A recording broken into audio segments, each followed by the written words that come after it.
selamat pagi anak-anakku semua, juga mungkin orang tuanya, teman keluarga yang sedang mendampinginya. Saya ucapkan selamat bertemu melalui media video ini. Tidak ada salahnya, tidak ada mengurangi hikmatnya. Semoga tetap bersemangat untuk bersekolah nanti ya. Nah, materi MPLS ini yaitu materi yang bertujuan untuk memperkenalkan kepada anak-anak bagaimana nanti di sekolah ya, bagaimana di sekolah yang SMP maksudnya, jenjang lebih tinggi, yaitu materi pengenalan lingkungan sekolah. Salah satu materinya nanti ada yang akan saya sampaikan atau yang ibu sampaikan ini adalah materi tentang belajar efektif ya. Materi belajar efektif juga harus efisien dan harus menyenangkan. Nah, belajar. Nah, sebelum ibu jauh menjelaskan, boleh kalian ambil catatan ya, supaya kamu bisa mengingat lagi dan mengulang lagi nanti, karena pada akhirnya ada pertanyaan-pertanyaan yang mungkin nanti harus kalian jawab ya. Tapi nggak susah pertanyaannya, tenang aja. Oke, sekarang kita mulai ya. Apa sih belajar efektif itu? Belajar efektif, yang efektif itu adalah dan efisien, yang dimaksud adalah cara belajar yang teratur, tuntas, berkesinambungan, dan produktif, yang menghasilkan kepandaian, pengetahuan, keterampilan, pembentukan sikap dan spiritual, atau sikap mental intelektual yang baik dan bertanggung jawab. Nah, untuk bisa belajar dan dengan efektif, efisien, dan menyenangkan, tentunya diperlukan cara atau trik atau tips. Nah, ini harus ingat ya.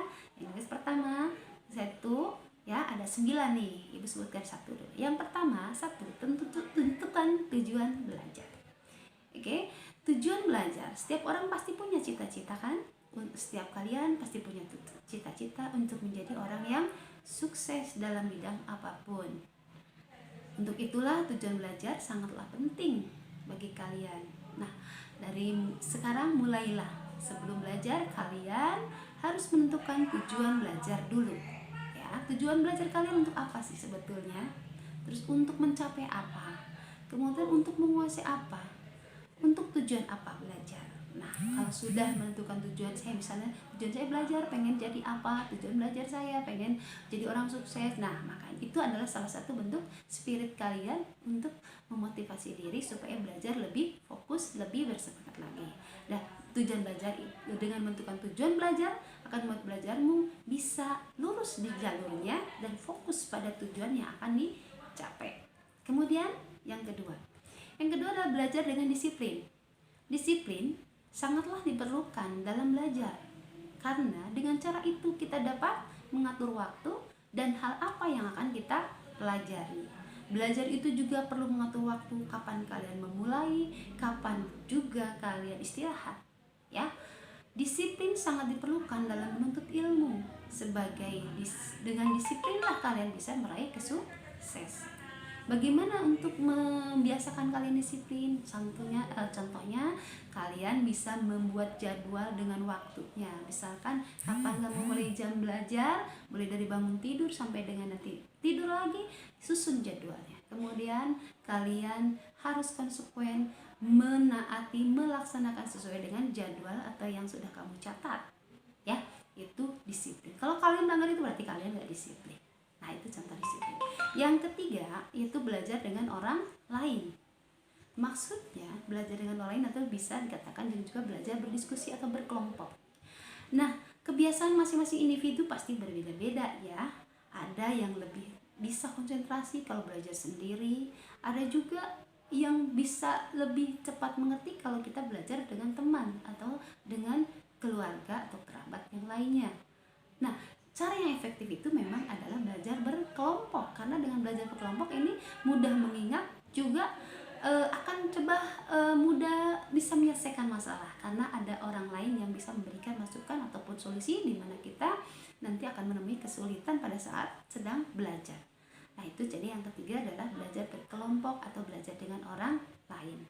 Yang keempat adalah cari tempat yang nyaman. Pada saat kamu belajar, tentunya sangat berpengaruh sekali kalau lingkungan atau kondisi lingkungan belajar kamu tidak nyaman. Nah, makanya supaya kamu bisa fokus, bisa konsentrasi dalam belajar, maka kalian harus pandai mencari tempat yang nyaman. Kira-kira di mana tempat yang nyaman, yang jauh dari kebisingan ataupun gangguan-gangguan lain.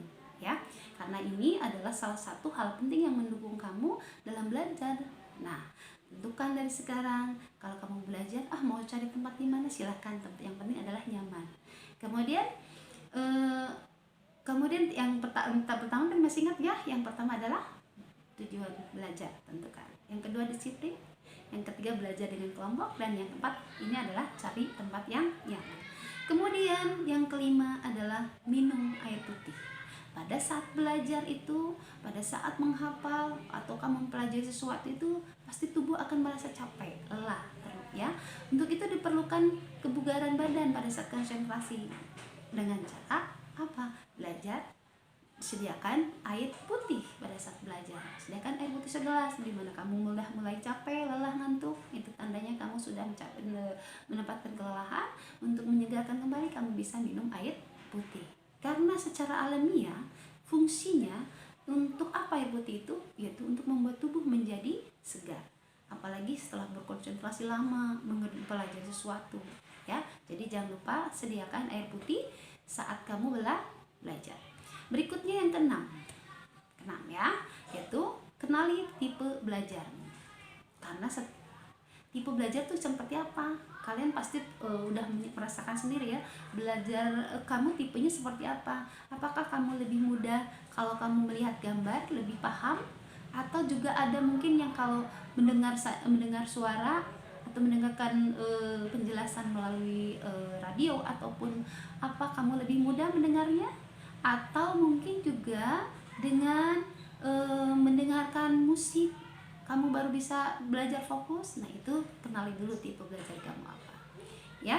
Jadi kamu bisa menentukan tipe saya belajar seperti apa. Nah, mulai dari situ kamu berarti bisa membuat visualisasi ataupun berupaya untuk bisa belajar sesuai dengan tipe belajar kamu. Kemudian berikutnya adalah setelah mengenali tipe belajar kamu juga harus buat catatan. Ya, pada saat belajar sendiri ataupun di sekelas nanti, pada saat guru menjelaskan, tidak ada salahnya daripada bengong, daripada mendengarkan nanti lama-lama ngantuk, lebih baik kamu pegang pulpen, kemudian keluarkan catatan kecil untuk menulis atau mencatat hal-hal yang penting ketika guru sedang menjelaskan pelajaran, ya. Jadi kamu tidak akan ngantuk dan tidak ngelantur, tidak ngobrol, ya, karena kamu fokus kepada apa yang sedang dijelaskan oleh guru, karena kamu mau mencatatnya. Tidak usah panjang lebar, cukup yang kamu mengerti saja catatan kecil itu, yang bisa kamu baca.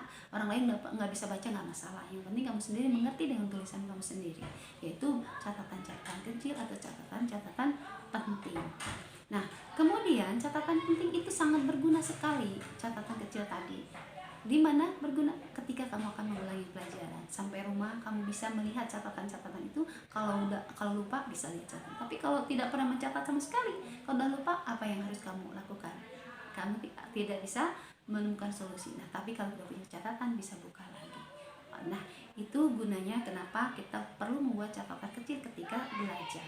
Jadi kamu sudah bisa mengulang kembali, melihat catatan-catatan itu sudah sampai mana pelajaran itu, ya. Tidak ada salahnya juga kamu merangkum di rumah materi-materi yang akan diajarkan nanti oleh guru kamu. Pasti kamu sudah punya buku kan, buku paket. Nah, catat atau beri intisari dari tiap bab buku yang kamu akan pelajari nanti, sehingga nanti pada saat guru menerangkan di kelas, kamu sudah punya bayangan, tidak blank. Jadi ada keuntungannya juga dengan mencatat atau merangkum di rumah intisarinya. Jadi ketika guru menjelaskan, kamu waktu belajar belum paham, bisa boleh bertanya, ya. Bisa sudah siap dengan pertanyaan yang kamu pelajari tadi malam. Nah, itu gunanya mempersiapkan diri pada saat mau belajar itu sudah mempunyai rangkuman ataupun catatan-catatan kecil ketika kamu menghafal atau belajar itu, ya. Kemudian ada juga tips yang ke-8, yaitu dengan olahraga sebentar. Yaitu olahraga. Ternyata olahraga itu sangat dibutuhkan. Untuk apa? Ternyata olahraga itu bisa mempersiapkan otak menghadapi pelajaran yang cukup berat, ya. Karena dengan olahraga itu akan memberikan fokus lagi, kebugaran lagi, fresh lagi otaknya setelah kamu berolahraga minimal setengah jam sebelum kamu menghafal, atau kamu sebelum belajar. Itu alangkah baiknya olahraga dulu sebentar setengah jam, bisa dengan aerobik atau senam-senam aerobik ya di rumah sendiri, ataupun dengan lari, jogging, atau juga bisa dengan yoga. Kenapa? Karena dengan olahraga ini ternyata bisa mempertajam kemampuan otak, yaitu memahami konsep baru. Berikut yang terakhir ya, karena kita waktunya sangat terbatas ya, jadi ibu singkat-singkat saja, nanti jelasnya boleh kalian bisa sharing nanti. Oke, yang kesembilan yaitu cemilan dan mendengarkan musik ya. Nggak ada salahnya kita kalau belajar juga menjadikan cemilan ya, tapi jangan banyak-banyak. Cemilan-cemilan itu dibutuhkan untuk sekedar pada saat kamu sudah merasa bosan dan lelah, kamu alihkan dulu. Kamu boleh ngambil dulu, tapi jangan banyak-banyak, nanti malah nggak belajar ngambil terus. Jadi cemilan sedikit untuk apa? Selingan pada saat kamu sudah bosan belajar, rehat dulu sebentar dengan makan makanan ringan kesukaan kamu boleh ya, atau minum sesuatu boleh, atau dengan juga mendengarkan musik sejenak supaya refresh lagi otaknya, kemudian siap menerima memori pengetahuan lagi supaya mudah diingat, supaya lebih fokus lagi dan bersemangat, konsentrasi lagi melanjutkan pelajaran ataupun mempelajari sesuatu lagi. Nah, itulah 9 tip atau trik cara belajar efektif, efisien, dan menyenangkan ya. Nah, demikian yang ibu bisa jelaskan mengenai belajar efektif dan efisien. Kalau ada pertanyaan dan seterusnya, nanti bisa kita kalau ketemu ya konsultasi lagi dengan ibu boleh, atau belajar sharing di internet juga banyak ya, supaya apa, kamu nanti begitu masuk udah siap menjadi siswa SMP yang sudah bisa mandiri ya. Karena di SMP itu sudah harus bisa mandiri ya, jangan kayak SD belajar disuruh, tapi kamu punya strategi sendiri dalam menghadapi pelajaran-pelajaran nanti. Oke. Nah, itulah yang bisa ibu sampaikan, mudah-mudahan bisa bermanfaat untuk kalian semua ya, dan nanti lebih siap lagi pada saat memasuki sekolah ya. Sekarang waktunya memang belum memungkinkan untuk datang ke sekolah, tapi insya Allah kita berdoa mudah-mudahan corona ini atau COVID-19 ini cepat berlalu ya dari bumi Indonesia ataupun dunia, sehingga kita bisa hidup normal kembali dengan new normal. Oke, sampai bertemu lagi di lain kesempatan dengan ibu. Nanti insya Allah kita ketemu ya, mudah-mudahan kita semua diketemukan. Terima kasih atas perhatiannya. Salam untuk keluarga. Wassalamualaikum warahmatullahi wabarakatuh.